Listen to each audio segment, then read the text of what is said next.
Well, good evening everyone and welcome to this evening's event.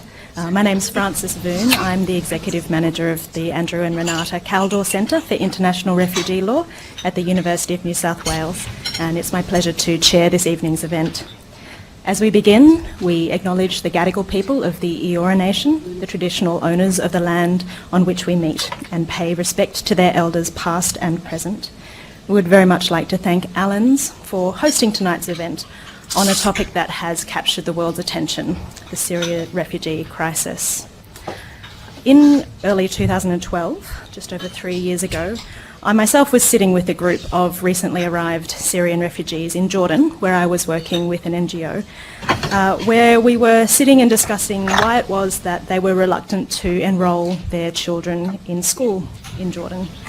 The reason was not at all that they thought education to be unimportant, but rather because they held on to the hope that by the beginning of the next school year they'd be able to return to Syria and that their children would not have to go through the difficulty of integrating into an unfamiliar school and community. But now, more than 3 years on, it seems abundantly clear, with the conflict in its 5th year, that these families, together with the 4 million other individuals who've become refugees from Syria and the 7.6 million internally displaced within Syria, will not be able to return to the life that they knew before anytime soon.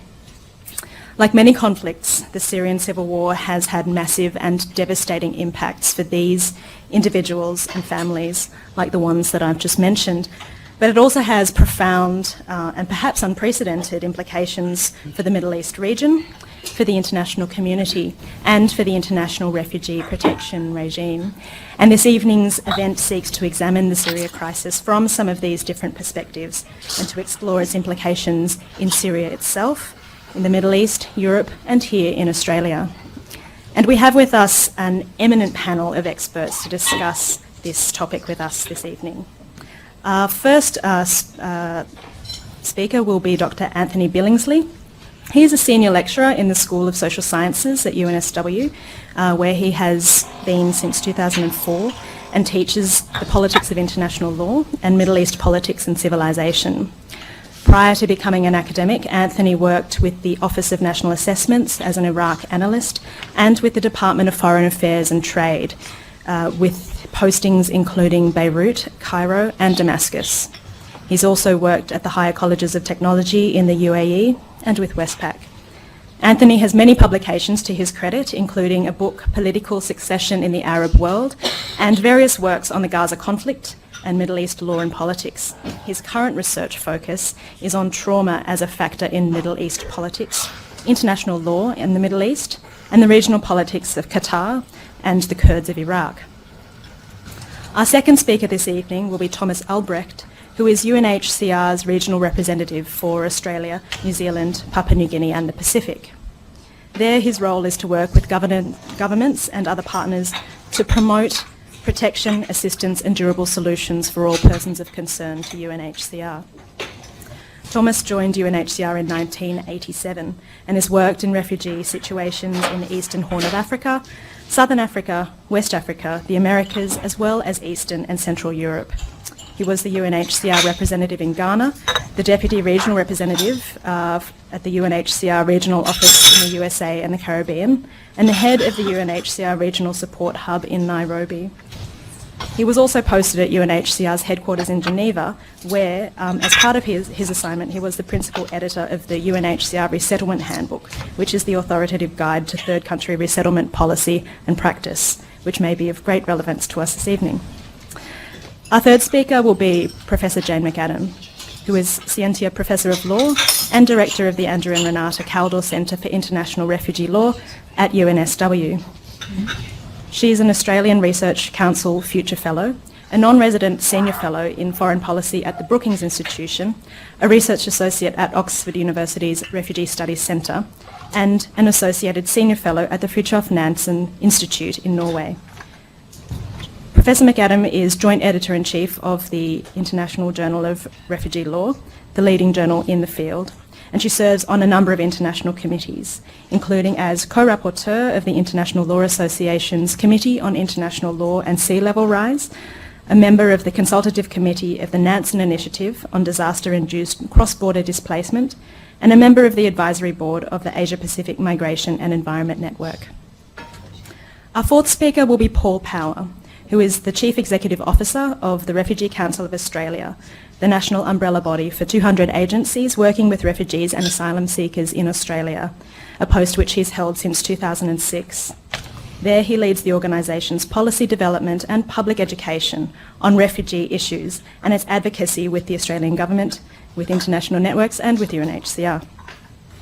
In 2012, Paul was elected to the steering committee of the Asia-Pacific Refugee Rights Network, and he now chairs its Australia, New Zealand and Pacific Working Group.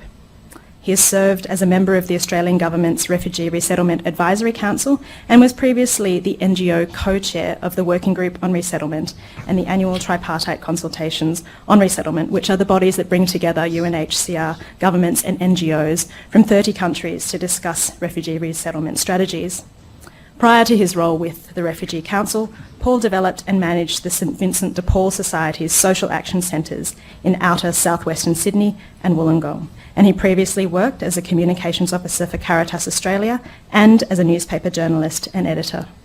So as you can see, we have an excellent panel to speak about the topic of the Syrian refugee crisis this evening from a variety of perspectives. Each of our panellists will present for 10 minutes on their area of expertise. This will then be followed by a moderated discussion amongst panellists, and we will then throw the floor open for questions to the audience. I would like to let you know that this event is being recorded. We are also live tweeting the event, and we encourage you to also tweet using the hashtag SyriaPanel. The details are on the slide behind me. And with that, I would now like to invite Dr. Anthony Billingsley to speak to us.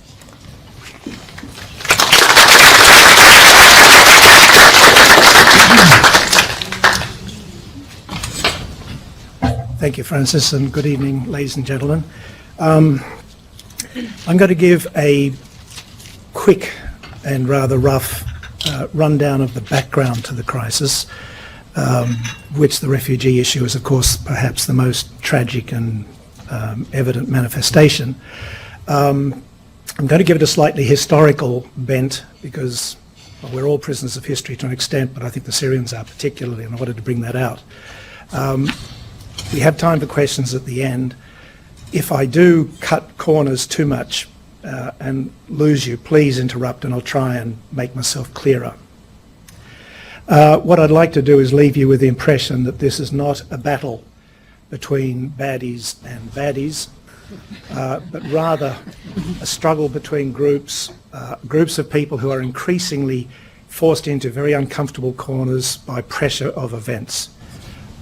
Of course, there are very, very nasty individuals and very nasty groups involved in all sides, and I use the word all deliberately, who have committed some of the most horrific human violations of human dignity, and for which some form of retribution should be exacted.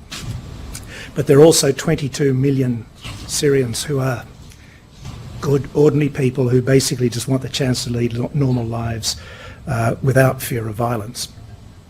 Now, it seems to me that there are two strains running through Syrian history which are relevant to today's situation. In his book, From the Holy Mountain, William Dalrymple talks about how, until relatively recently, Muslims and Christians living in villages in Syria and into what is now Turkey mixed quite comfortably. You had, for example, people sharing feast days. Muslims might take their children to be blessed in churches. And I think you could argue that this reflects a provision in the Quran that tells us not to dispute with the Ahl al-Kitab, the people of the book, and I'll quote, "except in the most courteous manner, and say we believe in what has been sent down to us and what has been sent down to you. Our God and your God are one." Now, it's hard to square this image with what is happening now, especially with the clash of civilizations argument or drumbeat that Western governments and Western media are bringing out. But just bear in mind that amid all this violence, over 1 million Sunni, and remember the significance of the divisions within Islam itself, but over 1 million Sunni Syrians have found refuge in places like Tartus and Latakia, which is the heartland of the Alawite regime.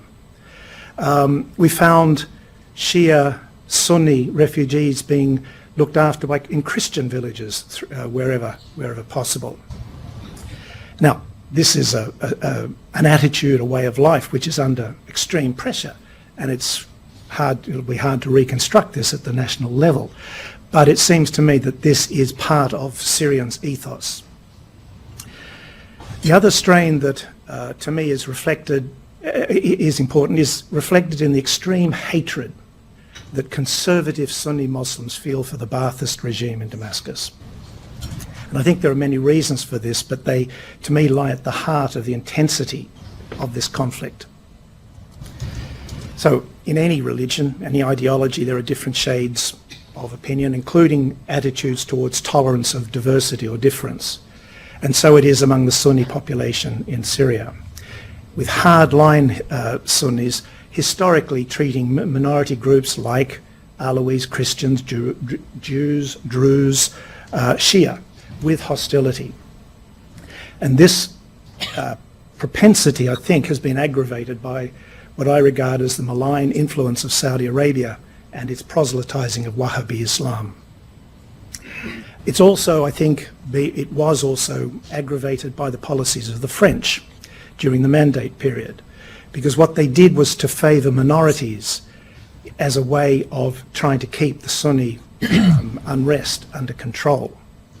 And so with the helping hand of French favouritism, if you like, Alawis managed to escape the poverty-stricken areas in the hills above Latakia and Tartus into the army, where they gained education, their political skills, and eventually reached power. And so the father of the current president, Hafez al-Assad, gained his entree into politics and gained power through that route.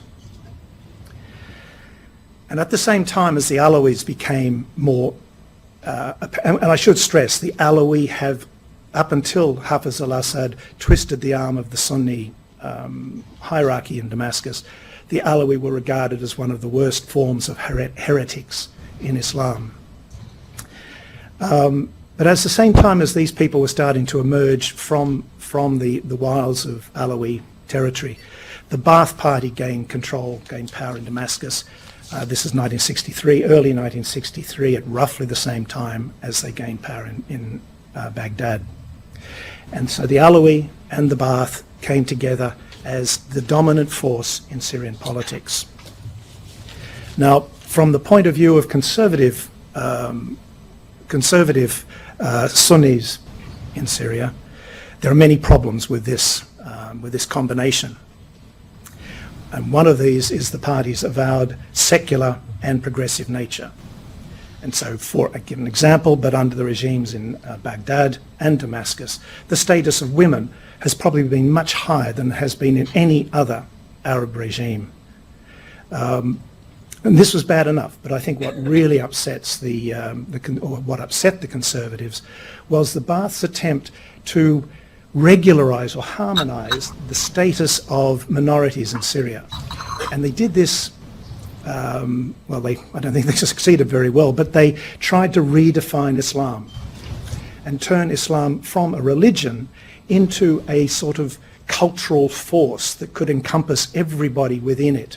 And so everybody in Syria, it didn't matter whether they were Jewish, Druze, Alawi, whatever, were part of this Islamic civilization. And you can see it right up until now. The regime is in dire straits, but its strongest supporters are from these minorities. They remain relatively steadfast in their support of the regime, if only because they dread majority rule. But from the point on of the Ba'athists coming up with this sort of idea, the relationship between the government and conservative groups, and especially the Muslim Brotherhood, Ikhwan al-Muslimin, became poisonous. And it built up through the 1970s. When I was living in Damascus in the late 70s, there were constant reports of people being shot, blown up. Next door to me was the vice president, and his guard box was blown up one night. So it was becoming very, very dangerous for members of the government. And so Hafez al-Assad in 1982 sent his troops into the town of Hama. And I should have had a map here in case you don't know where Hama is, but they levelled a large part of the city in an attempt to exterminate the Muslim Brotherhood. And they certainly did a very good job of eliminating it as a force in Syria. This experience, I think, has guided the response of the government and its opponents to the events of 2011. Originally, we saw relatively harmless, I suppose, demands for jobs, for a more accessible political system from marginalised people, many of whom had been driven into the urban centres of Damascus and Daraa and places like that as a result of a sustained drought in Syria. And many had also been emboldened by attempted reforms that Bashar al-Assad sought to bring in when he first gained power. But remembering 1982, the regime decided the only response was force, and violent force straight away. But instead of collapsing under this pressure, what we saw was the revolt popping up all over the country, and suddenly the government was starting to lose control of this movement. And very quickly after that, we saw the hard men, supported by countries like Saudi Arabia and various Gulf states, Turkey, the US.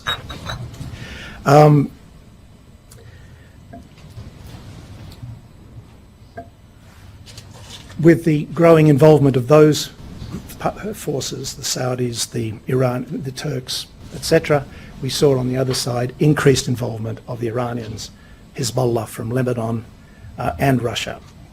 And we now have, I think, a situation where the major powers are relatively happy to just allow the conflict, or have been anyway, allow the conflict to continue to serve their strategic interests. Iran is committed to the Assad regime for a number of reasons, one of which is to maintain access to Hezbollah because it has a certain commitment to the regime. They have a long-standing treaty arrangement or alliance arrangement. Russia wants a foothold in the region. The port of Tartus is very important in terms of Russian access to the Mediterranean and beyond. And I think Putin is very concerned about the contagion of Islamic irredentism within the Caucasus.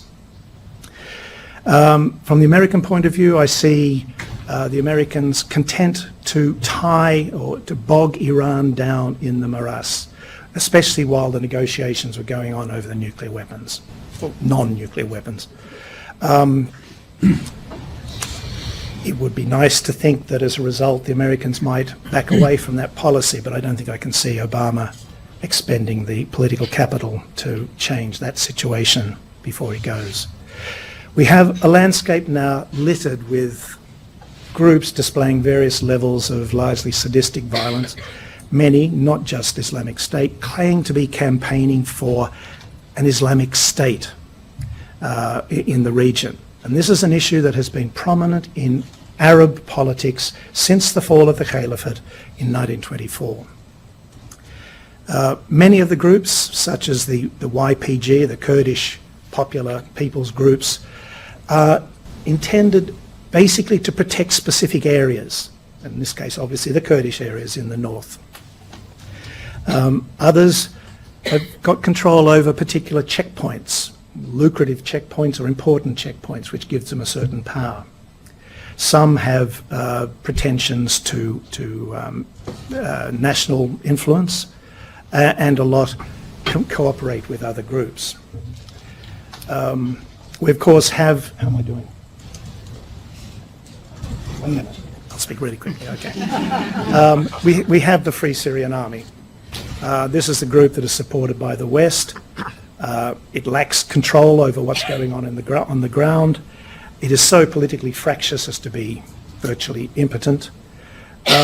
We've had the farcical experience recently of some of the fighters being trained by the Americans at huge expense, being captured by Jabhat al-Nusra, which is the main, I think, Islamist group operating in Syria, and then being released and announcing that they will never fight their brothers from Jabhat al-Nusra.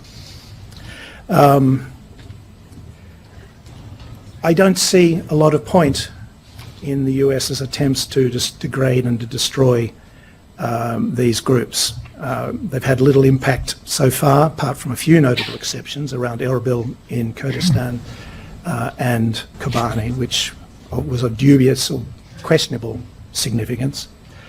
What I would love to see, and which I don't expect to see, is a process of patient diplomacy which reflects what happened with the Iranian dispute. A coalition, a fairly fractious coalition, including Russia, cooperating even when Russia and the United States were at daggers drawn over the Ukraine and elsewhere. The government is, I think, in real trouble, is failing, and so it's likely to become more accommodating should a diplomatic solution be offered. It was offered before, they rejected it, but now they might have a different idea. And we should bear in mind, I think, that we want to get rid of this current regime. What are we getting in its place? And at the moment, the only choice is the extremists. There have various plans on the table. Kofi Annan produced the first one in 2012 and resigned in disgust at the major powers' lack of interest. Lakhdar Brahimi produced one in the same year.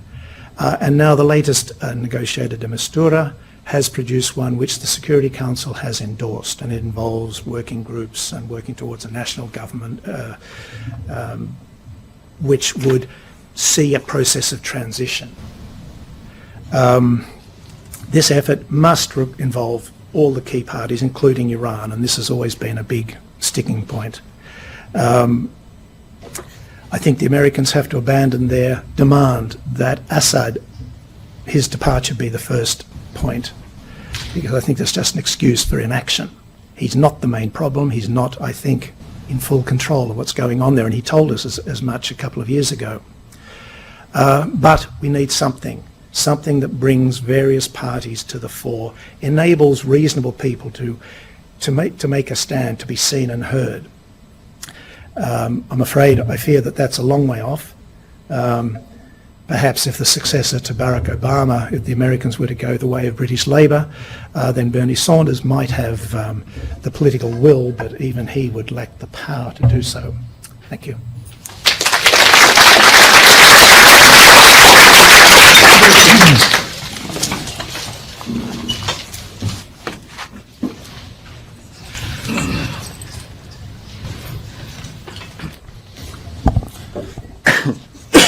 Ladies and gentlemen, thank you very much for joining tonight, and a big thank you to the Kaldor Centre for organizing this event. We are facing an unprecedented scale of displacement in Syria, Iraq, and the wider region. Syria enters its 5th year of conflict with no end in sight. Consequences of the situation in Syria have a regional dimension. Displacement, related fatigue in neighboring countries, and instability, now in particular in Iraq. The entire socio-economic fabric of the region is at risk. This crisis will define the future of the Middle East and the world at large for decades to come. This is a mega crisis and has also become a global crisis with impacts far beyond the region itself. Syrians have become the largest refugee population under UNHCR's mandate. In March 2012, there were 250,000 Syrian refugees. Today, there are over 4 million, and we foresee further increases by the end of this year. In Syria, we witness a significant deterioration in the security situation, and conditions remain fluid and unpredictable. A total of 12.2 million people were in need of humanitarian assistance inside the country by mid-2015, including 7.6 million internally displaced persons. In addition, there are over 233,000 Iraqi refugees in neighboring countries. It is projected that by December 2015, the total number of Iraqi refugees seeking protection in the region will exceed 330,000, an increase of almost 100,000 in the months to come. The total number of internally displaced persons in Iraq is estimated at 3.2 million as at mid-2015. This figure did not include the nearly 1 million persons that remained displaced mainly in central Iraq as a result of sectarian violence in 2006. A number of assessments at country level show growing impoverishment and vulnerability levels in Syrian refugees. A high number of refugees live well below the poverty line. In Lebanon, 70% of households live below the Lebanese extreme poverty line, an increase from 50% only in 2014. In Jordan, 86% of Syrians who are outside of refugee camps are living below the Jordanian poverty line and are rated as highly or severely vulnerable. Negative coping strategies are on the rise. The percentage of households employing crisis coping strategies across the 5 hosting countries has gone up from 30% in 2014 to 52% in the current year. The proportion of Syrian refugees in the region considered food insecurity or vulnerability to food insecurity has risen from 48% in 2014 to 86% in 2015.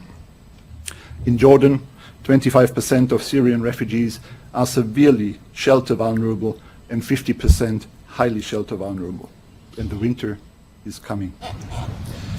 In Lebanon, 55% of the refugee population live in poor shelters, in informal settlements and substandard buildings.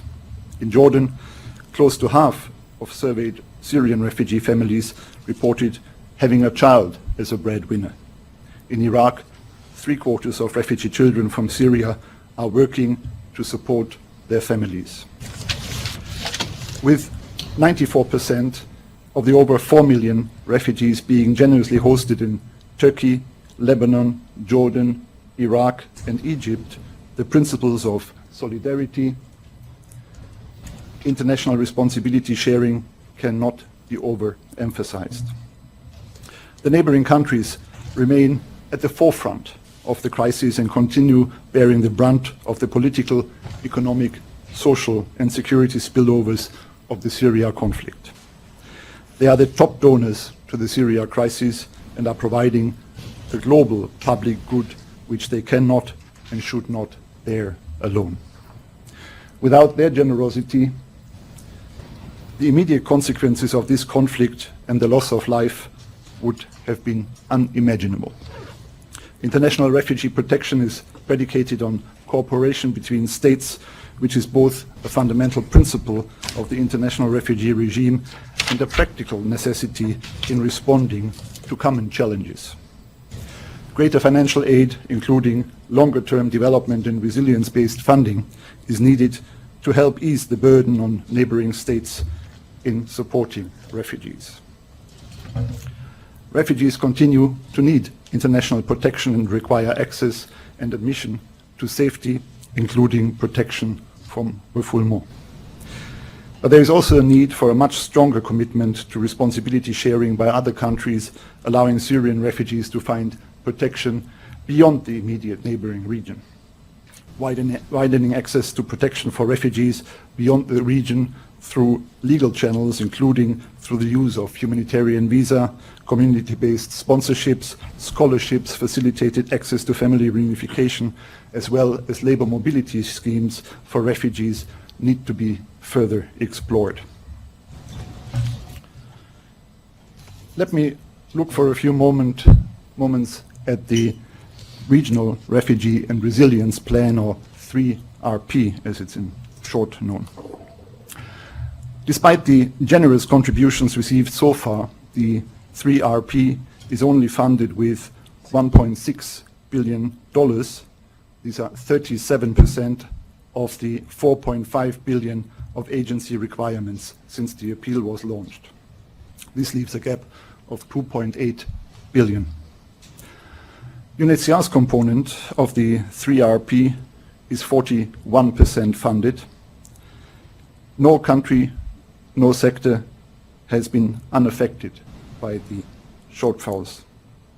Jordan is in general only 39% funded, Lebanon 35%, Iraq only 34%. All are struggling to meet the needs of refugees and host communities.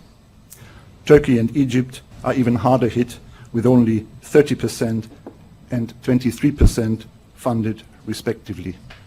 And that while Turkey has so far, out of their own budgets, spent $4 billion on refugee assistance in their country. The 2016 planning process has started, and with planned improvements to strengthen national ownership and leadership by host governments, better articulate resilience strategies and improve monitoring and evaluation. The 2016 appeal will be published in early December 2015.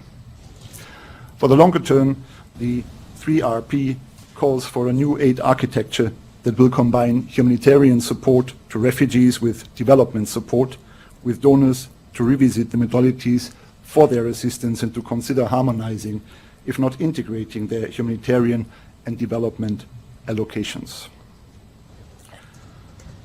We need more funds and more quickly.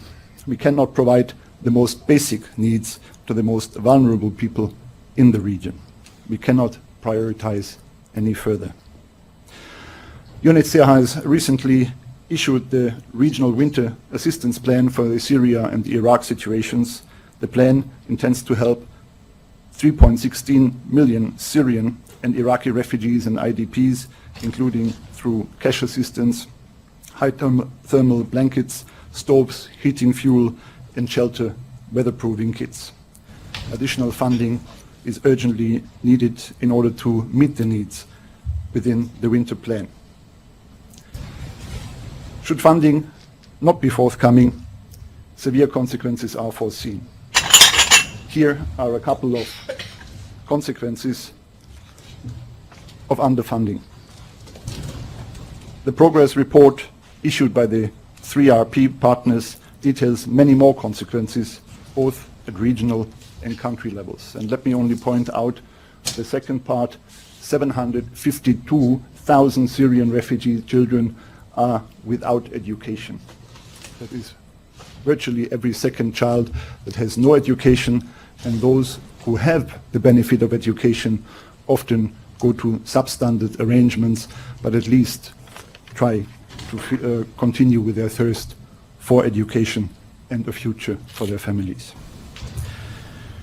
These figures, I believe, speak for themselves and are a blunt reminder that more needs to be done. In fact, at the same time, much has been achieved, and 3RP partners have increased their efficiencies to ensure the limited funding available is channeled to the most in need. Cash-based interventions for food and other basic needs have been increasingly implemented to reduce overheads and transaction costs. Investment in sustainable services in camps and host communities is proving essential to bring down the medium to long-term operational costs. Examples of this include the provision of piped water and sanitation systems in camps in Jordan and Iraq.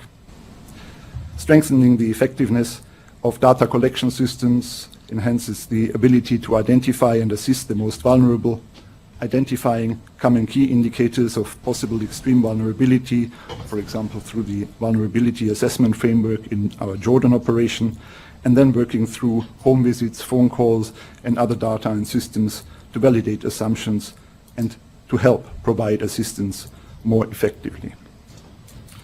Community-based approaches have been enhanced, and new partnerships with the private sector and with development funds have been established. All this and more, which I don't elaborate at this point, is good, but more needs to be done. We hope that donors and strategic partners will act fast so as not to leave a generation of refugees behind. Levels of vulnerability and poverty need to be curtailed and tensions between host communities and refugees diffused. Otherwise, we will see further regional destabilization and the rolling back of development gains. We cannot afford to let this happen. Thank you.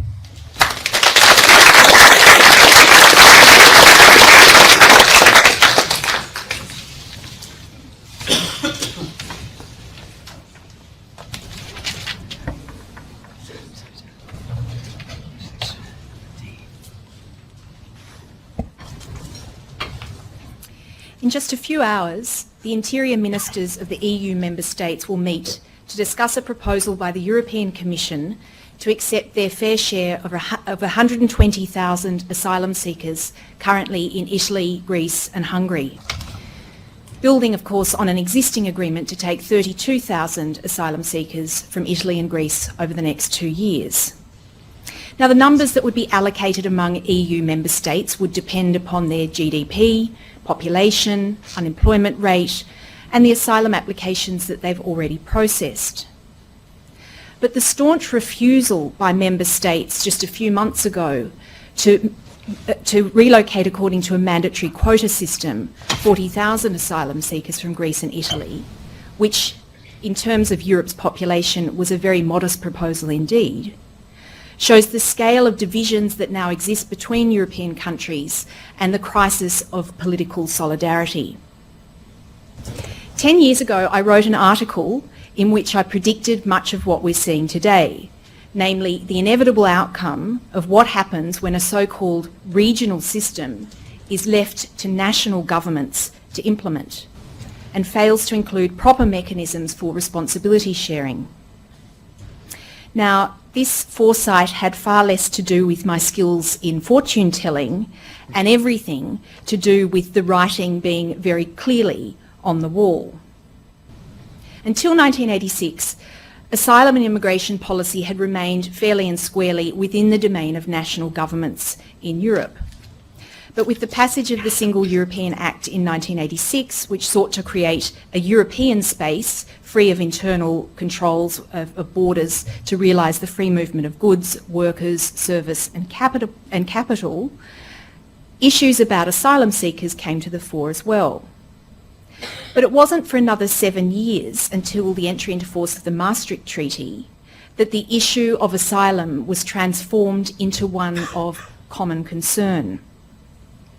Nevertheless, common European Union positions on asylum remained relatively underdeveloped because of the law-making structure in place at that time, which was based more on cooperation between member states as opposed to binding pieces of supranational legislation. On the 1st of May 1999, the Treaty of Amsterdam entered into force, and this shifted immigration and asylum issues into a different domain. Now asylum law and policy could be developed through a common regional approach that would bind the member states under European law.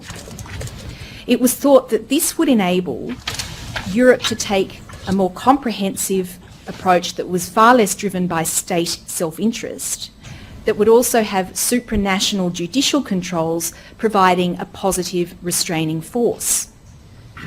But what we saw in reality was that the EU member states insisted on retaining quite a degree of national control.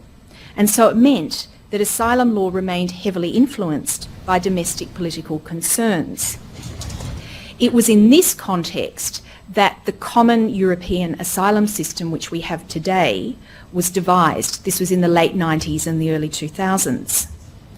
What it sought to do was to create, as the name implies, a common European asylum system. That is, a harmonised EU-wide approach to asylum seekers and refugees by minimising differences between the member states' law and practice, and by ensuring that asylum seekers would have access to procedures that were as fair, efficient and effective as possible throughout the European Union. Regional harmonisation of refugee law is, of course, an important step towards consistency, predictability and just outcomes for refugees. And from one perspective, the common European asylum system is one of the best regional systems we have, at least on paper. But one only has to look at the context in which it was agreed to see why it was always flawed from the start. It's a product of compromise. It adopted lowest common denominator standards rather than seeking to elevate national procedures and laws to those of best practice. And the law as it stands remains open to interpretation in very different ways by the 28 member states of the European Union. Perhaps most fundamentally though, it's underpinned by a really unrealistic idea that the treatment and consideration of refugees and their claims could be consistent across the European Union. And of course, to admit that this wasn't possible would have undermined the very project itself. Now, in the news, we've heard a lot about various European cities, Schengen and Dublin and so on. And I just wanted to illustrate what some of those terms actually mean when it comes to the legal regulation of asylum seekers and refugees in Europe. So the instrument I want to focus on here is known as the Dublin Regulation. And the idea of this is that an asylum seeker's claim should be processed in the very first EU country that they enter. So if an asylum seeker moves from, say, Hungary through to Germany, under the Dublin regulation, they could be sent back to Hungary. Now, there is no rule of international or European human rights law that requires an asylum seeker to seek protection in the first country that they reach. Recognition within the international and European treaties, as well as successive statements at UNHCR's Executive Committee meeting by governments, reinforce that to place such an obligation on asylum seekers would in turn place a very heavy burden on frontline receiving states. And this is also why a fundamental principle of refugee law is that of solidarity and responsibility sharing. Now, the Dublin regulation wasn't related to entry into the EU when it was originally devised. It was designed to address a problem of the 1990s known as refugees in orbit, which was essentially where you had asylum seekers and refugees being shuttled between different states saying, oh, it's not our responsibility. So the Dublin system was designed to try and register people in the first place they got to and then ensure that that's where they went back to if they somehow got somewhere else in between. One positive aspect of it was that it entrenched the rule that asylum seekers are entitled to have a decision on their asylum claim. But the system doesn't provide for effective sharing of responsibilities, and nor was it ever intended to do so. Professor Guy Goodwin-Gill at Oxford has said that in his view, the Dublin system has made the asylum process across Europe even more bureaucratic. It's disrupted family unity, it's failed to respect children's rights, and it's had very little real impact on secondary movements. Right now, or maybe as until yesterday perhaps, Germany had suspended the operation of Dublin, as any member state can choose to do. And what Germany said was, we will accept responsibility for processing any asylum seekers that come to our borders and come into our country. And member states, as I said, already have a discretion to do that. Similarly, they can use what's known as the Humanitarian clause and consider applications from asylum seekers who have family members already in that country. It is an interesting footnote, I think, that it was actually Germany that drove proposals behind this Dublin regulation because they wanted to limit people's access in Germany to the right to under their constitution to seek asylum by having these so-called safe third country rules. But as it did in the 90s with in response to Kosovar refugees, Germany is one of very few EU nations to have suspended Dublin so as to deal with refugees in very acute situations. In practice, the Dublin regulation doesn't work a lot of the time. The illusion has of course been shattered not only by asylum seekers who've moved with their feet and voted with their feet, but also by the European Court of Human Rights and the Court of Justice of the European Union. And what those courts have found is that systemic flaws in the asylum procedure and reception conditions for asylum seekers in places like Greece could result in asylum seekers being exposed to inhuman or degrading treatment. So for a long time now, member states have been precluded from sending asylum seekers back to Greece. And the European Court of Human Rights recently said that in certain circumstances, Italy also exposed people to a risk of inhuman or degrading treatment because of systemic failures in reception facilities, living conditions, very, very slow procedures for determining claims, as well as situations where asylum seekers had been exposed to serious violence. This, of course, is why establishing a formal responsibility sharing mechanism in Europe is so important. The preamble to the Refugee Convention notes that refugee movements may place very heavy burdens on frontline states, and this is why international cooperation is required. This has been a principle reinforced over many years through successive General Assembly resolutions as well as in UNHCR's meeting of states, the Executive Committee. Within Europe's own treaty, there is a principle of solidarity that surely implies the need for responsibility sharing in the asylum context as well. But what we've seen worldwide is states being very reluctant to put flesh on the bones of this principle of international cooperation and responsibility sharing.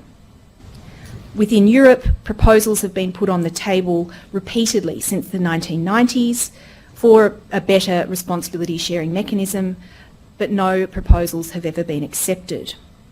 Over 20 years ago, Germany once again proposed a redistribution mechanism for asylum seekers in response to the Balkan crisis, but other states refused. And a decade ago, the EU Commission asked, rather rhetorically, that if burden sharing could not be successfully applied within the unique common asylum space of Europe, how could it possibly work anywhere else? Professor Guy Goodwin-Gill has said that for a truly regional system, we should be looking to create a regional body that can make decisions that are valid across the whole of the European Union. And he says there should also therefore be a European protection status for refugees, rather than one that is decided upon differently in the 28 member states of the EU. Surely, he says, in a regional grouping like Europe, without internal frontiers and with the same legal obligations, it's purely redundant to have 28 national refugee status determination systems operating. And further, Goodwin-Gill, together with Salim Khan-Sezak, have proposed a financial mechanism, and not just for Europe, but that could operate globally, whereby states that are hosting large numbers of refugees could draw upon the frozen assets of refugee-producing countries like Syria to provide humanitarian assistance to the displaced. And given the really large figures that Thomas presented there about how much money Turkey has spent, I'm quite sure that that suggestion would be of great interest to the Turkish government. The attitude of European and other Western states towards asylum seekers and refugees has sometimes been described as organised hypocrisy. On the one hand, they affirm the principle of asylum while devising every conceivable mechanism to prevent asylum seekers from ever entering their territories. As other Oxford colleagues Alexander Betts and Jean-François Durieux have observed, these countries' dislike of so-called uncontrolled migration still hasn't provided enough incentive for them to substantially increase the number of resettlement places that they offer to make physical responsibility sharing look like a real solution. So in my view, Europe is not facing a refugee crisis, but a political crisis that is about a lack of collective will to respond to desperate people on the move. Europe has not gone to the Middle East to help the refugees. So now the refugees are going to Europe to try to help themselves. Thank you very much.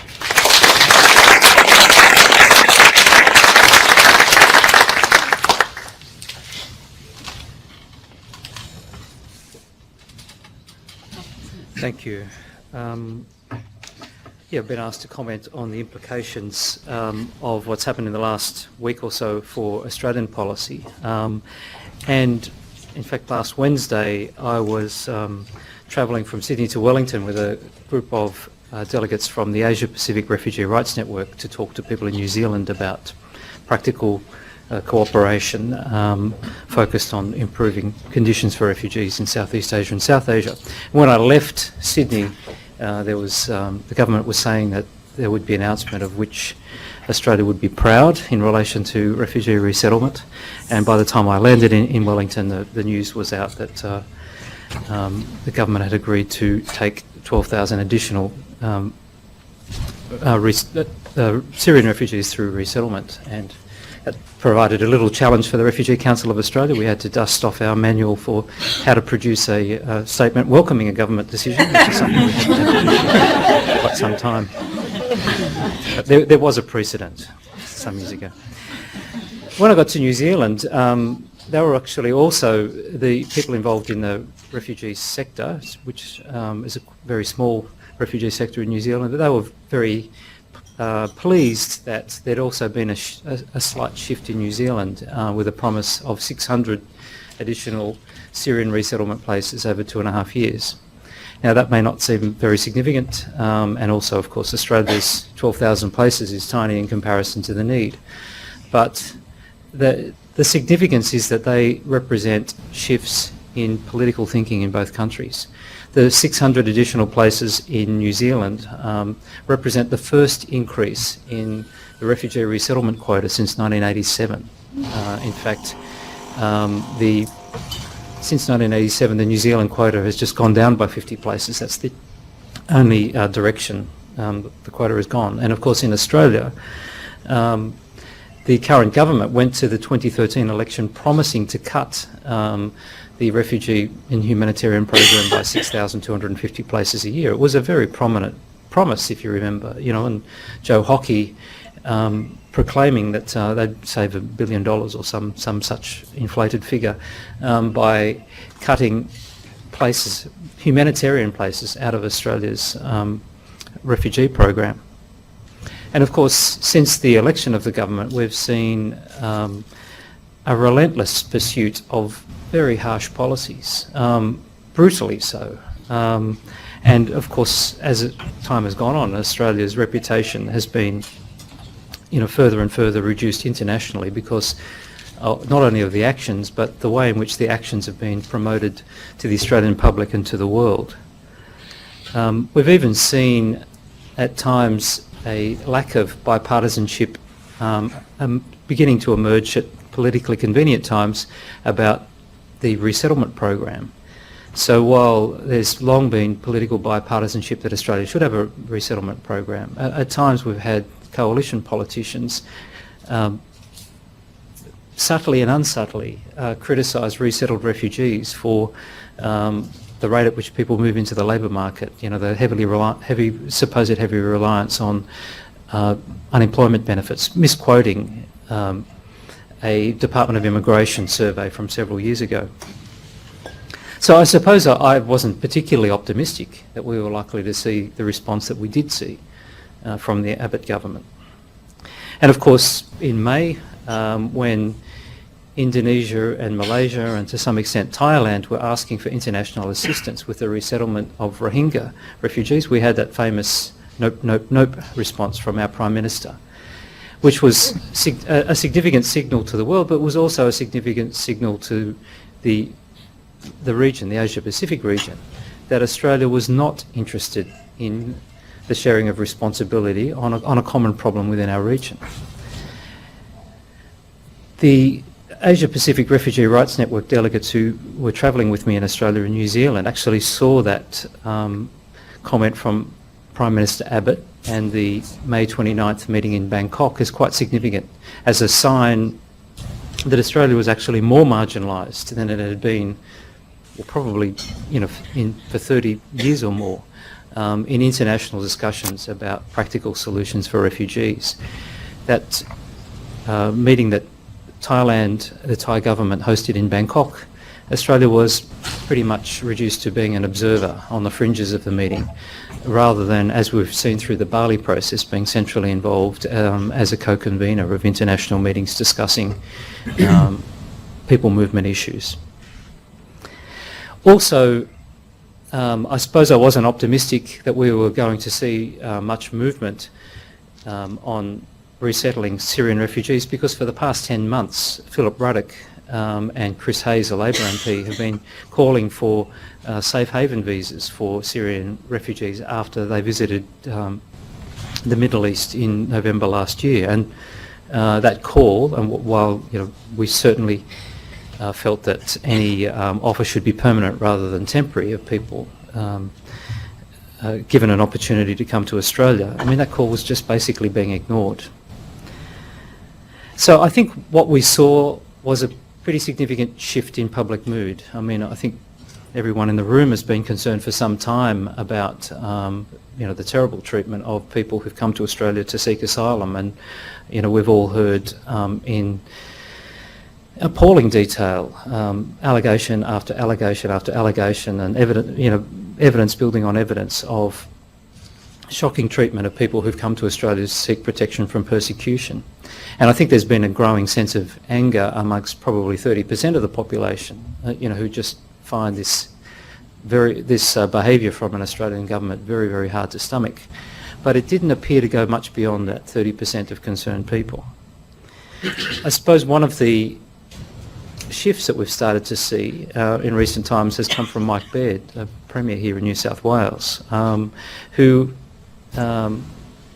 has on 3 occasions since the beginning of this year made some significant announcements or comments in relation to people seeking refuge. The first was the announcement of transport concessions in New South Wales, which was quite a significant announcement, even though the measure itself in fiscal terms was small, but very significant for asylum seekers.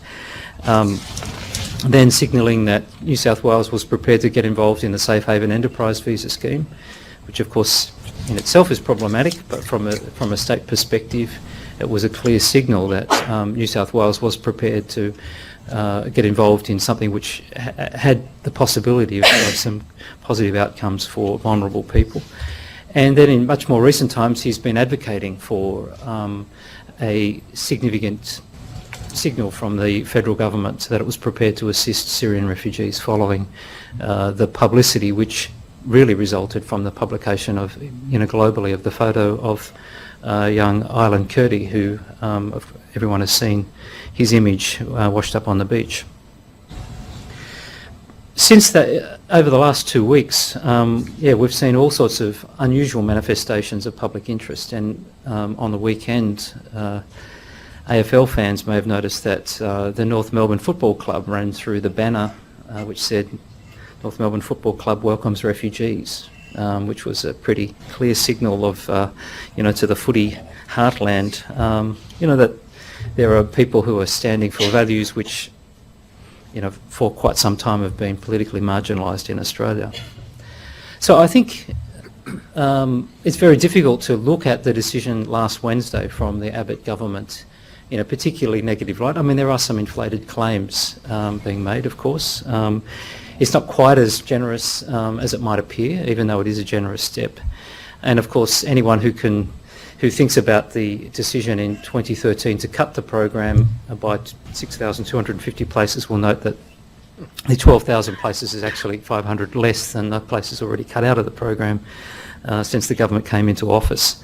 And there were there have been more generous programs in the past. In 1949-50, much more generous programs in the past. In 1949-50, there were 89,199 humanitarian arrivals just during the one financial year, which in per capita terms now would be the equivalent of us having an annual intake of 250,000 refugees, which is a little hard to imagine. And similarly, the years before and after 1949-50, we saw between 34,000 and 37,000 refugees arrive in 1 year. In 1980-81 and 1981-82, we saw between 21,500 and 22,000 refugees come. And of course, in global terms, the effort in Australia can't compare with what we're seeing in per capita terms in Lebanon and Turkey, and even in countries such as Sweden, Switzerland, Norway, Denmark, Netherlands, and Belgium. When you look at the numbers of refugees given protection through resettlement or through an asylum process, they have been significantly ahead of Australia, a point that we've been trying to make again and again. But I think when we look at what will happen, Australia will do well in resettling the refugees who will come. As was mentioned in my bio, I've been involved in the Global Dialogue on Refugee Resettlement for 8 or 9 years, and have had the opportunity to hear a lot about and to see some of the settlement support programs in other countries for resettled refugees. And I don't think it's idle boasting to say that Australia's support for people who get permanent visas and enter the country is the equal of any in the world. In our office at the Refugee Council, we've actually had to get some additional help in the last few days to handle the phone calls of people offering assistance, and we're far from alone in that. So there's a lot of community goodwill, and also the settlement sector in Australia has the capacity, and I'm sure will step up to the mark, as they did when the program was increased by 6,250 places at no notice in late 2012. And also our capacity to absorb 12,000 additional Syrian refugees, we're well within our capacity. In the last financial year for which migration figures are available, 2013-14, 240,000 or just under 240,000 permanent visas were issued. So even if these 12,000 refugees were resettled in the same year as our 11,000 quota, we're not entirely sure yet, it would still be less than 10% of annual migration. So I don't think the country is going to be stretched.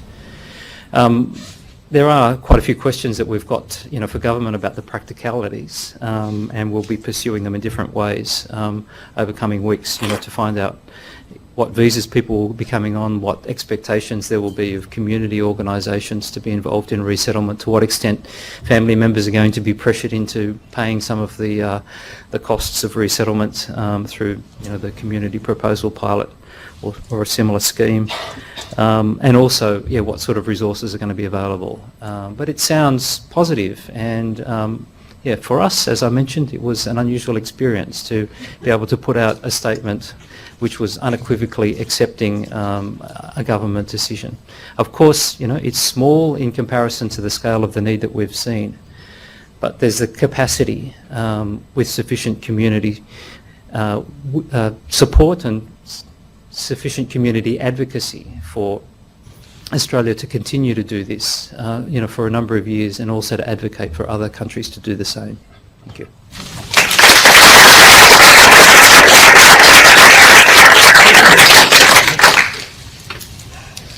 Well, thank you very much to all of our panellists for your fascinating insights into the origins and future prospects of the Syria crisis, the implications for the Middle East, the way that Europe is dealing with it, and the Australian response to the Syria crisis. One of the comments that was made by Thomas was that this crisis would define the future of the Middle East, but also beyond. And I thought it would be interesting for us to explore what some of the implications of this crisis are for refugee protection and the refugee protection regime. And perhaps we could start with Thomas. You've worked with UNHCR through many of the turning points for the organisation, and the High Commissioner for Refugees, Antonio Guterres, has now described the Syria crisis as the greatest humanitarian crisis of our time. So what do you see as the implications of this more broadly for the international refugee protection regime? I think when we look at the reality in which refugees find themselves, of course, that reality is extremely bleak. And we are discussing tonight a very important situation, that of Syrian and Iraqi refugees, but that unfortunately is only one situation, even for a mega crisis. But you look around the globe and you find many other crises that are very desperate as well, whether you look at South Sudan, whether you look at Central African Republic, whether you look at Nigeria and other conflicts that are sprinkled around the globe. We have reached a record number of 60 million displaced persons, and that, I think, is where the stretching point might be seen to be coming. And there is only one solution while we are helping those 60 million to survive and be protected with as much dignity and as effectively as we can, that the root causes of the conflicts and the crises are addressed, which in a situation of an absence of a global security system, I think, will be only in some time to come. So the outlook is rather desperate, but I think we also see many great examples in such an exceptionally desperate situation, where we see politicians stepping up, taking leadership in a positive manner, where you see people stepping up to understand why others have to flee, that they have a commitment, not only in theory, but by doing the right things for individual refugees who are coming. And I think with these developments, we have an opportunity to probably have a breakthrough in a very different manner, and to see that the principles that are very nicely articulated in so many conventions and laws in different parts of the world are genuinely reaffirmed by also then seeing that we need to invest in these situations and that we can have benefits, and that if we do the right things today with refugees, they can be the actors, they can be the ones who help rebuild, stabilize these countries and regions again. And I think all of this crisis now has an opportunity that people have a different take and a different perspective and turn that into a different reality. And Jane, from a legal perspective, what do we see as the implications of this? Does it highlight particular gaps or perhaps even strengths in the international refugee legal architecture?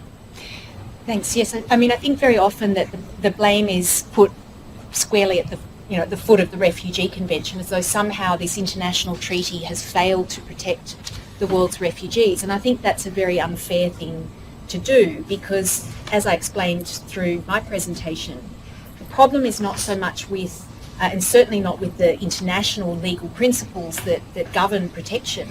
The problem is with governments actually implementing those principles and doing what they have voluntarily undertaken to do. The vast majority of the world's countries are signatories to the Refugee Convention. There are also regional instruments that they're, in Africa, in Latin America, Europe, of course.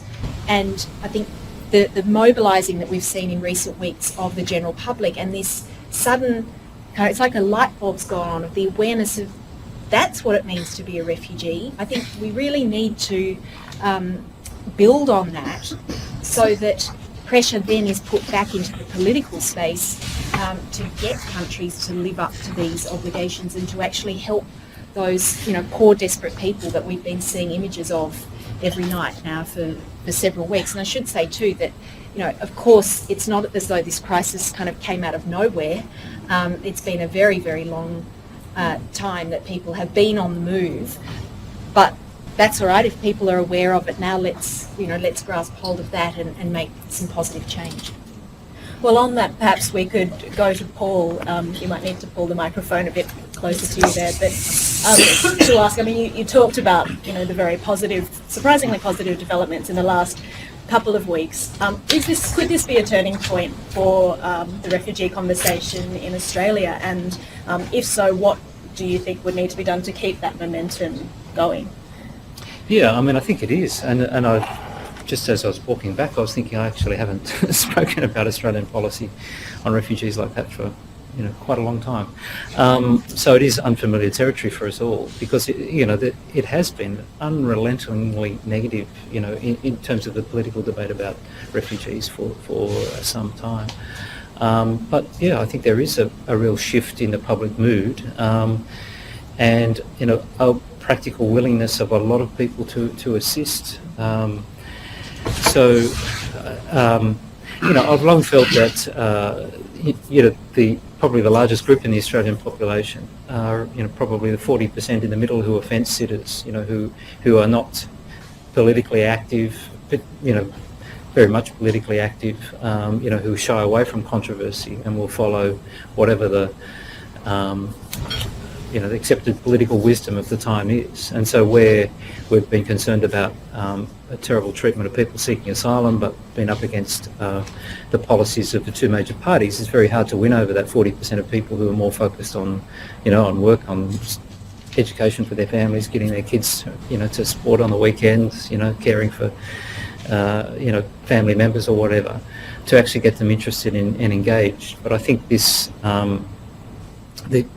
seeing a human face, sadly, to the Syrian crisis in a way that hasn't been, come to the notice of the Australian population, or the population of many countries of the world, including New Zealand, really has, at least temporarily, shifted thinking. And I think it offers an opportunity for those of us who want to see Australia engaging in support of refugees in a very different way.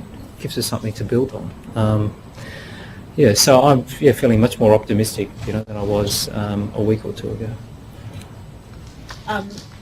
Well, we did also hear about the fact that, of course, while it's positive that we've had this announcement of support for those who are going to be resettled in Australia, it is very small compared to the global numbers, and that 94% of Syrian refugees are being hosted in the region.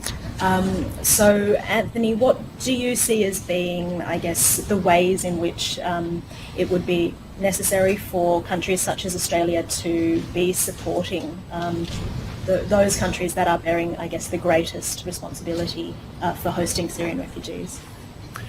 Well, I think Thomas made one point in his presentation, which is financial. Winter is coming, and winter in that area is significant, and so people do need protection from the elements. They need the food and that sort of thing.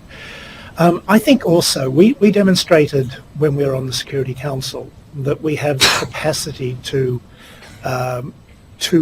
drag people with differing views into some degree of harmony. I don't want to exaggerate that, but I was at a meeting dealing with refugee issues in Beirut, a year or so ago now, with the UN Special Coordinator on Humanitarian Affairs, and his comment was that the biggest challenge for him was to get the Security Council to take humanitarian issues, including refugees, seriously. That they were obsessed with the security side of things, and he trying to get these people to focus on it. Now, we're not on the Security Council now, obviously, but we still have the capacity, if we want, to get in there and start prodding people. I understand, I haven't been able to follow it up yet, but the government is, for example, leading in negotiations with Iran over how we might ease Bashar al-Assad out of power to come up with some sort of political solution there. And that's the sort of role we could play, which is beyond the financial and I guess the obvious reason.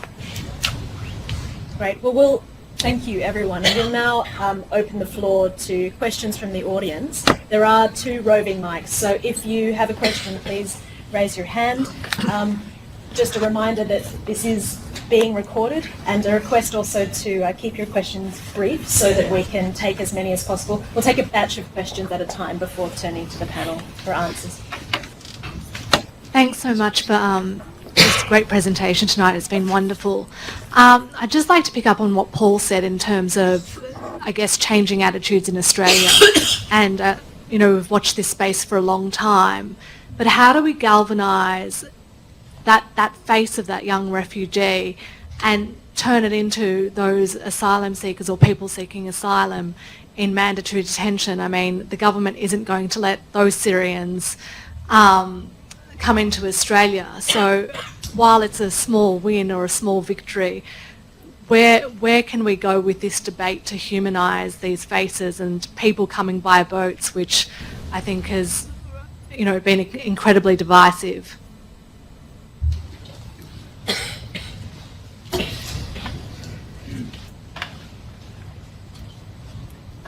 Thank you. I guess my question comes from something I've read about the Australian Democrats' running policy is to cut the skilled migrant scheme in half or more than, and be able to increase our humanitarian intake by more than 20,000 people. I guess I'm wondering how you feel the soon-to-be Prime Minister-elect Mr Turnbull may react to a suggestion of that variety, and how that may affect how we take people in and how fair that would be to Syrian refugees when we already have so many displaced people waiting for processing.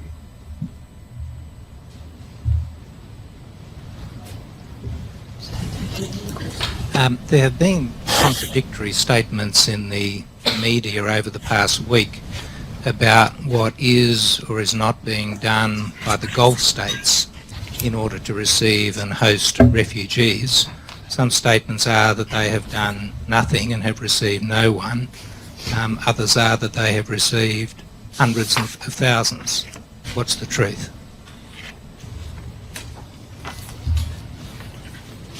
Right. I guess my question is probably directed mainly towards Anthony. I was just wondering what you see in the future for the states of Syria and Iraq, whether they can survive this conflict, and also the implications for Turkey and a Kurdish state. We might turn to the panel. I think the first two questions may be directed towards Paul. One is about how the current movement of support for refugees can be turned towards other aspects of Australia's policy, and also around cuts to the skilled migration quotas. Yeah. I suppose I don't have the perfect answer for how we humanise asylum seekers who've come by boat and get the same level of public support for them as for refugees being resettled. But I think there are some possibilities with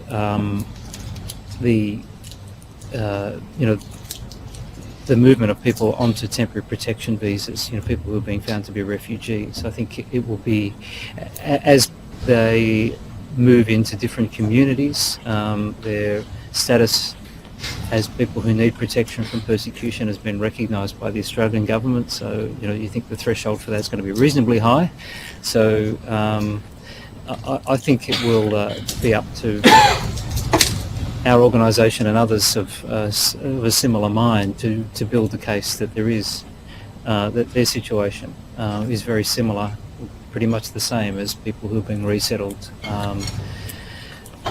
And I think one of the things that we've seen over the years is that, particularly in regional communities, the response to individuals, is very, very positive. In fact, it's one of the things that's amazed me over the years is to see, campaigns by people in particular towns to, for the immigration minister not to send somebody who's breached every migration law in the country home because, they're one of us. So not even people who have an asylum claim or anything like that, but people who've, been part of the town for a while and are known. So I think in regional Australia, that personal connection is really important. One of the, strange consequences of Safe Haven Enterprise Visa will be that it will actually encourage people to move into the sorts of communities where they're more likely to be known by a broader cross-section of Australian society. So I think that does offer some real possibilities. But also, depending on what direction things go politically, even what direction the coalition chooses to go, I think it's up to our organisation and others to be making the case politically, even publicly and behind the scenes, for a softening of of the approach, because I mean you have to ask yourselves what has actually been achieved by the harsh treatment of people at the moment, and I think it actually is playing a role in undermining political confidence in the current government. So I think it's possible even to make a political argument to those who are interested just in votes that you can actually go beyond the point that Australian, the main group of Australians in the middle, the fence sitters, are actually prepared to stomach. In terms of skilled migration versus refugees, it's always interested me that there are so many people who come on skilled visas actually don't end up in the work for the profession for which they've actually been brought to Australia. I sometimes joke that I won't get in a taxi in Sydney or Melbourne unless the driver has a master's degree. But clearly one of the one of the aspects of Australia's skilled migration program, which actually deserves further investigation, is whether or not it's actually meeting the expectations of skilled migrants. And if a lot of people with high-level skills are actually working in semi-skilled or unskilled jobs, then of course it does open up the possibility that people with a well-founded fear of persecution could be encouraged and supported to fill similar labour gaps in the market. My gut feeling is that there are more semi-skilled and unskilled gaps in the labour market than we're often led to believe. So I think there is the possibility of, certainly, I don't think we would necessarily be ready to advocate for a significant cut in the skilled migration program, but certainly where the Refugee and Humanitarian program in recent years has been sitting at less than 7% of overall migration to Australia, I think the case for it to be increased to 15% of migration, and we've had proportions significantly higher than that in the past, I think that's pretty strong. And the next two questions, perhaps Anthony may wish to respond to. One was about the response of Gulf states to Syrian refugees, and also the future of Syria and Iraq. Yeah, I think Thomas, you might be able to help as well with some of the statistics, but I think the Gulf countries have been reasonably positive in financial terms, that they have provided probably more than some of the other countries who've committed and not met their commitments. Their performance, it's a matter of definition to an extent. So what we're talking about is refugees as opposed to people who are allowed into Saudi Arabia or somewhere on a work visa. If you look at the populations of the Gulf states, the population of the nationals in all of those states, apart from Saudi Arabia, is very small. The overwhelming population is from the subcontinent, from Philippines or wherever. Those are people who are easy to kick out if you don't want them. Well, at least theoretically it is, but they are. If you start getting in a bunch of Arabs who are not the same, but they are Arabs and they speak the same language, and there's a very strong emotional issue involved in dealing with them. So if you bring them in as refugees, you start to create a problem. Do you start to put your own identity as a Qatari or an Emirati or an Omani or whatever at risk? And so I think I'm not trying to excuse what they're doing, but I think there is a reason behind why they're reacting the way they are. So I think it's unlikely that they're ever going to budge on this issue of refugees as such. Should I answer the second one? Then maybe you come in if you wanted to. But the future of Iraq and Syria, and then the issue of Turkey and a Kurdish state. Look, I still have some sort of, I don't know, it's a matter of faith. I don't know that it's all that important necessarily, but there is an element of tenacity in the state structures that were created after the Versailles Conference and as a result of the mandate, etc. And there is an element to which Syrians are different from Iraqis, etc. I mean, they open their mouths, they sound different. So that, there are some forces there encouraging the maintenance of roughly the same sort of borders. On the other hand, Islamic State, for example, I think is around for a long time. I can't see it vanishing any day soon. So you've got this thing cutting across the top of the country. It all depends, I suppose, on the nature of some sort of political deal that may one day come out of all of this, which is a bit of a non-answer, maybe saying I don't know. As far as Turkey's concerned in all of this, none of us here would be aware of the concept of a Kaki election, but that's what Mr. Erdogan is, I think, on about with his attacks on the Kurds and some of the stuff that's been going on there. And he has an election coming up reasonably soon. When you talk about a Kurdish state, we're talking about a whole lot of different things here. Are we talking about northern Iraq, which the Turks could probably live with because I think they already dominate it economically and in many ways? Are we talking about that great big lump of Kurds in the southeast of Turkey? Then we're talking about a very different situation, because the Turks are very, very strong in terms of maintaining the Kurdish state. And that's something that really bedevils the relationship with the Kurds. And if we're talking about a state in northern Syria, it's hard to see it being viable.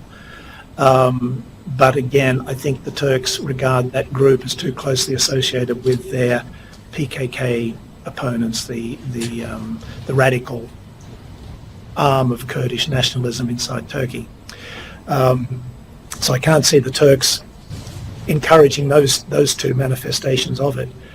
The Turks, I think, are managing the overall refugee thing reasonably well, although I wonder whether the flow of refugees from southwest Turkey is sort of a blind eye being turned to it. Their role in the conflict has been very ambiguous. They deny it strenuously, but when I was in Istanbul, when I was overseas, I met some Christians from Aleppo. These blokes were going across the border trading and then crossing the front line in Aleppo trading.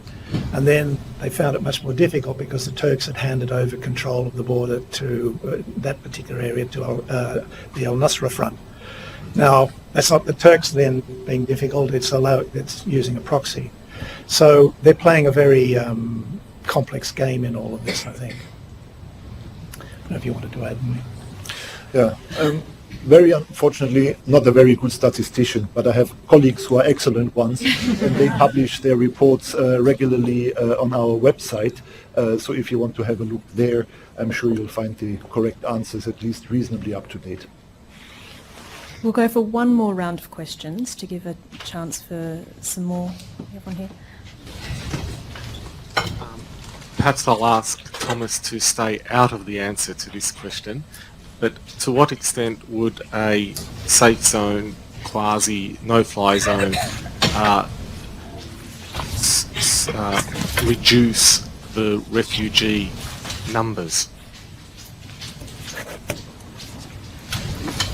Hello, my name is Joyce, and I'd like to make one announcement and one question. The announcement, currently we are organizing refugee talks, got support from Refugee Council, that's both in Parramatta and also in King's Cross, and we have some flyers outside as an announcement. Hopefully we can change people's hearts and then change their minds. And my question is toward Professor Jen McAdam. I'm very agree with you. You talk about the country, Europe, they are facing the political crisis, not the refugee crisis. So could you talk more about on that? And also, so what do you view regarding the South Asia and Southeast Asia and Australia for this region? Because Australia play an important role in this region. How could we avoid in the near future to avoid the political crisis? Yeah. Okay. Thank you. Hello. Thank you for a very interesting lecture and discussion. The Syrian crisis is still going on and people are still in journey in order to become a citizen of a nation. But their real problem starts once they are settled into a particular nation. Because as it happened in the Indian partition, but 10 million people were interchanged from Pakistan to India, India to Pakistan. And within the refugee camps, there were problems like disease, sexual abuse, child abuse, theft, and so many other problems. So similarly, I mean, once these people are settled into a country, so what are the measurements or the policy which has been which is to be adopted by the governments or the policy makers? How are they going to deal with all these internal struggles or problems within the camp? Thank you.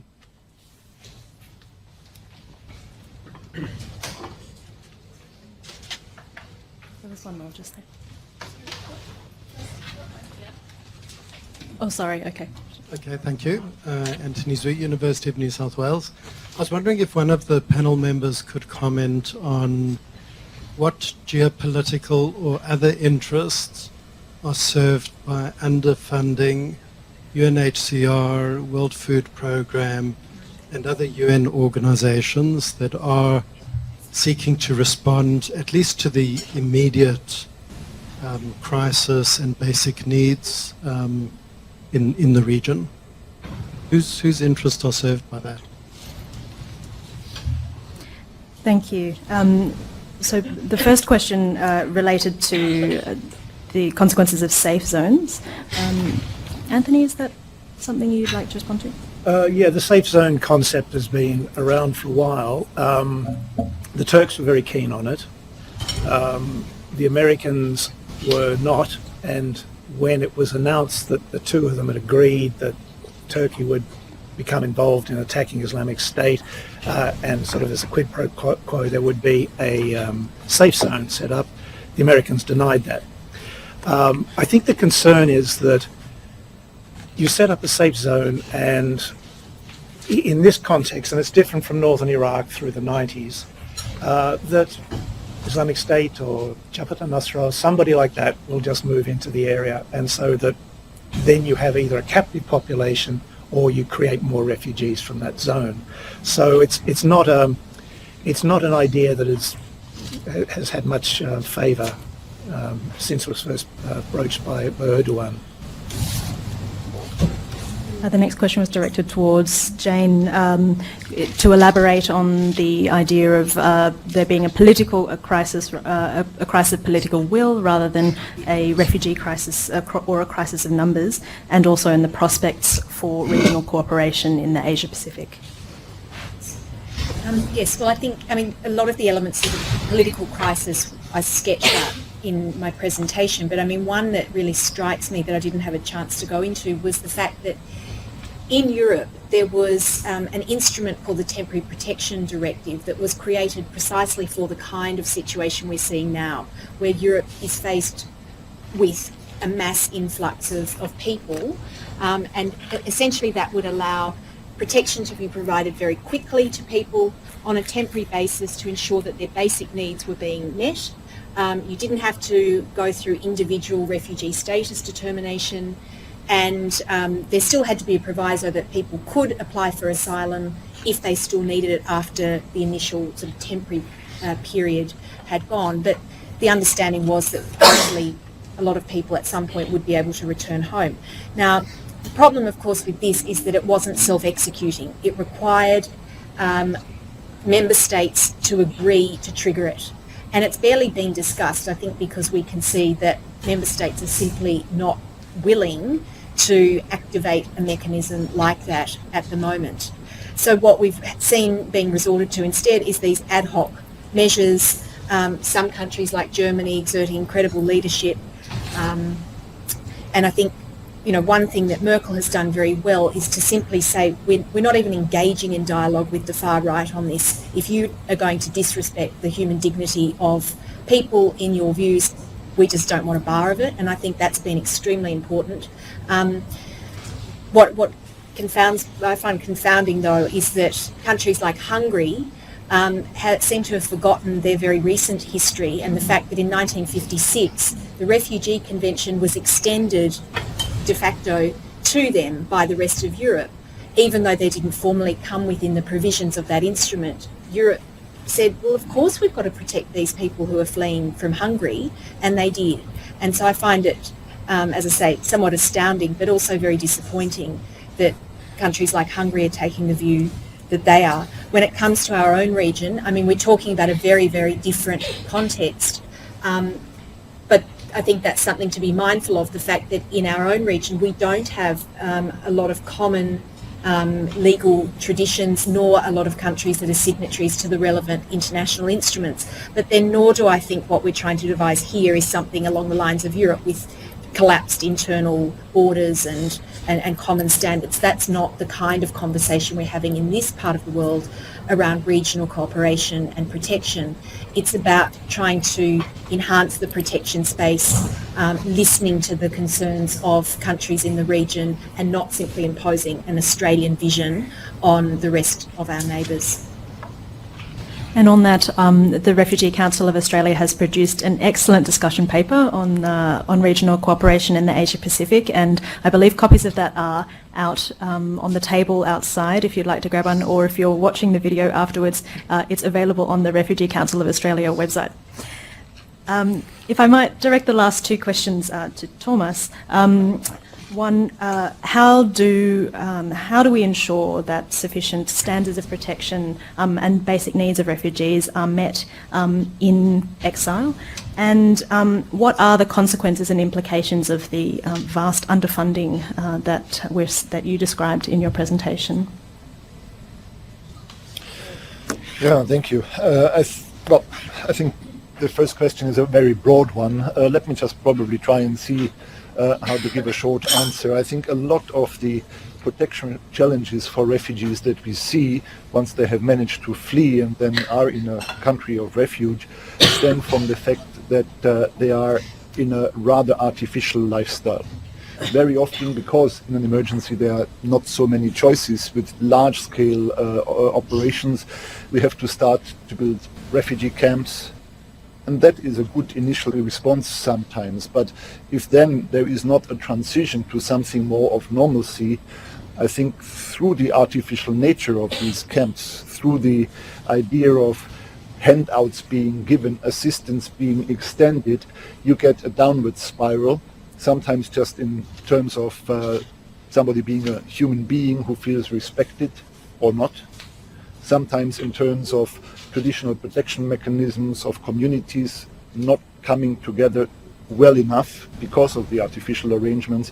And this is where I think we have to recognize all of that, in addition to what we normally do, put much more emphasis on really empowering the refugee populations themselves, bringing them together as much and as quickly as possible with host communities, and making sure that the normalcy is there that would normally then ensure the protection, whether it's children, elderly, women, or others.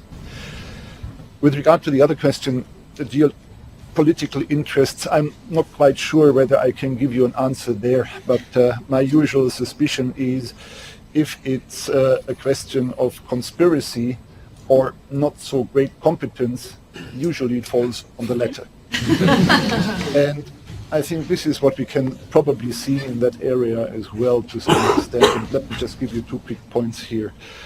We have been discussing actually for a long time, but again, more specifically over the last year or so, what is known as the relief to development gap.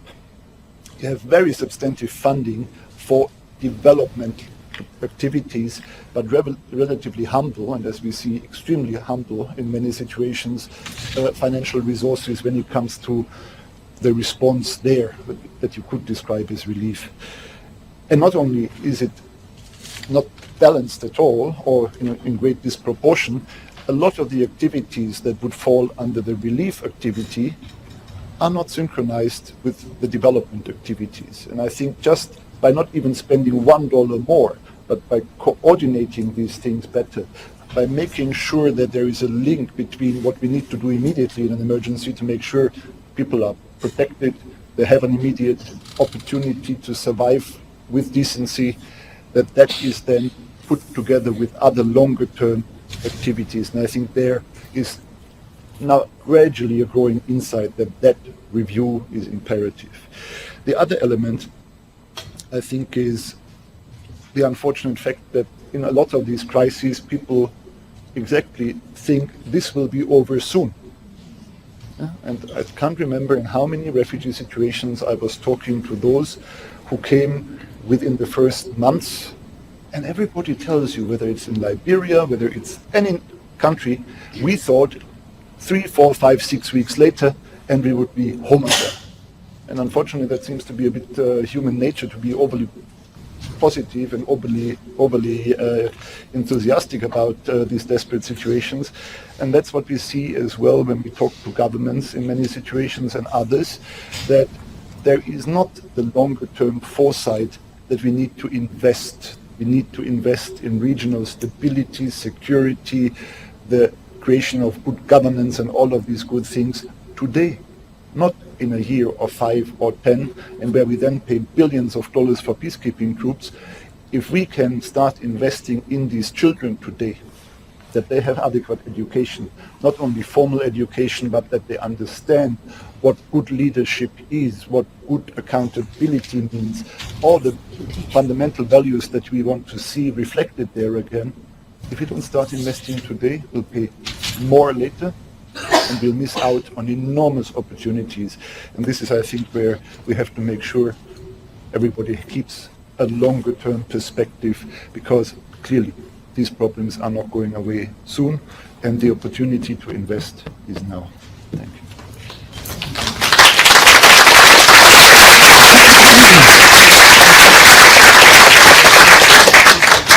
We do need to bring our event to a close this evening, so please join me in thanking all of our panellists for their excellent presentations.